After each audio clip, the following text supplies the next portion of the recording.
Here's what nobody tells you when you pull into a garden center parking lot in April. You're not just buying fertilizer, you're entering a market worth over $200 billion a year. And somewhere in that transaction, between the bright packaging and the guaranteed analysis label on the back of the bag, you are paying for a problem that a community in southeastern Pennsylvania figured out how to never have. This past spring, I started tracking exactly what I was spending on soil inputs. Bags of 10-10-10, tomato tone, the slow release granules I sprinkle around my peppers. By the time I added it all up, I had spent more feeding my plants than I had spent on the seeds. And the frustrating part? I've been doing this for years. Same routine, same results, same bill at the checkout. Then I went back to something I had been thinking about ever since I spent time around Amish farms in Lancaster County. These families have been producing food from the same plots of ground for generations, no synthetic fertilizer, no quarterly trips to the garden center, and in documented research studies comparing their soil to neighboring conventional farms, their fields consistently show measurably higher organic matter. Not a little higher, significantly higher. Year after year, decade after decade. So I started asking a simple question. What do they know about feeding the soil that I've been paying a fertilizer company to ignore? Stay with me through the end of this because I'm going to share a detail about how Amish farmers apply finished compost that I have never seen explained in any gardening guide I've ever read. It changes the whole calculation. Let me start with the thing that genuinely surprised me when I first started learning about this. I assumed the Amish advantage came from having animals, more manure, better soil, end of story, but that's only half the picture, and honestly, it's the less interesting half. The real edge isn't what goes into the pile, it's how the pile is built. There's a number that sits at the center of everything the Amish do with compost. You won't find it written on any sign in Lancaster County. Nobody's putting it on a chalkboard. But it's baked into the way they've been stacking their compost for centuries. That number is 25, as in 25 parts carbon to every 1 part nitrogen. The 25-to-1 ratio, here's why that matters.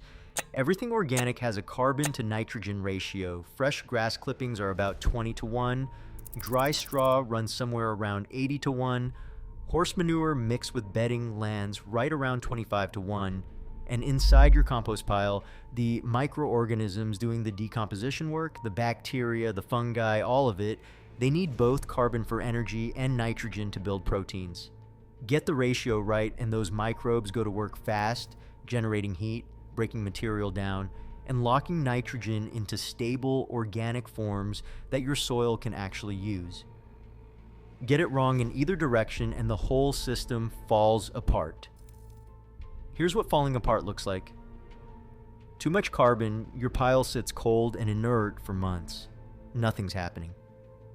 You've essentially made very slow mulch. Too much nitrogen and you get the opposite problem. The pile heats up fast, cools down just as fast, and then starts to smell like ammonia. That smell is not just unpleasant. It's telling you something specific. It means your nitrogen is literally leaving the pile as a gas. You are watching your fertility evaporate. Every time you catch that sharp smell from a compost heap, something valuable is escaping into the air. The Amish don't measure this with a calculator. They've never heard of a CN ratio table. What they do instead is layer. Alternating layers of manure and aged straw, bedding and kitchen scraps, green plant matter, and dry carbon material. Horse and cattle manure mixed with the straw from the stall floors. That combination, almost by accident of tradition, lands at almost exactly 25-to-1. They built the right ratio into a physical practice before anyone had the science to explain why it worked. And here's where I need to be honest with you about something, because I've seen this framing go sideways in a lot of gardening content. If you try to compare compost directly to a bag of 10-10-10 fertilizer by raw nutrient numbers, compost loses. It's not even close. 10 pounds of synthetic 10-10-10 delivers the same nitrogen, phosphorus, and potassium as roughly 70 pounds of finished compost. On paper, that looks like compost is impractical. But that comparison is asking the wrong question. It's like comparing a meal to an IV drip of glucose. Yes, the IV delivers energy faster, but it does nothing for your gut, your immune system, your long-term health. Synthetic fertilizer delivers a fast hit of available nutrients and then it's done. It doesn't build anything. It doesn't last beyond a few weeks in the soil. Most of the nitrogen either gets used immediately or leaches out with the next rain. That's why you need to apply it 2 or 3 times a season. That's by design. It keeps you buying. Amish-style compost works completely differently. The nitrogen locked into stable organic forms releases slowly over 2 to 3 years after a single application. University of New Hampshire Extension data confirms that only about half the nitrogen in incorporated compost is available in the first year. Another 10% comes available in year 2, 5% in year 3. You're not just feeding the season's plants, you're building a slow release system that compounds over time. And that's before you even get to the soil biology piece, which is where this gets genuinely interesting. Research out of Penn State and Cornell has shown that plants grown in biologically active compost-amended soil develop stronger cell walls and higher concentrations of their own natural defensive compounds.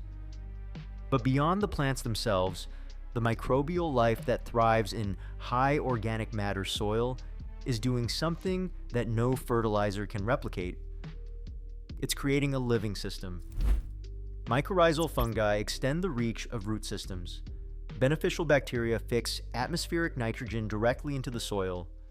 Nematodes and protozoa cycle nutrients in ways that make them more available to plant roots than any soluble chemical could. A 40-acre Amish farm in Lancaster County has roughly the same acreage as 10,000 backyard gardens. And on that land, year after year, the same soil keeps producing because it's being fed, not mined. Compare that to the fertilizer industry's business model. Between 2020 and 2022, the profits at major fertilizer companies didn't just grow, they exploded. One of the world's largest fertilizer producers saw its profits increase by over 1,500% in 2 years. Another major American company made $3.2 billion in a single year, nearly 1,000% more than it had made 2 years earlier. These aren't coincidences. These are the economics of selling a product that doesn't build anything permanent in the soil, so the customer has to keep coming back every single season. I'm not saying that to be conspiratorial, I'm saying it because the numbers matter when you're deciding whether to spend the next 3 seasons building your soil the Amish way or continuing to buy bags every spring.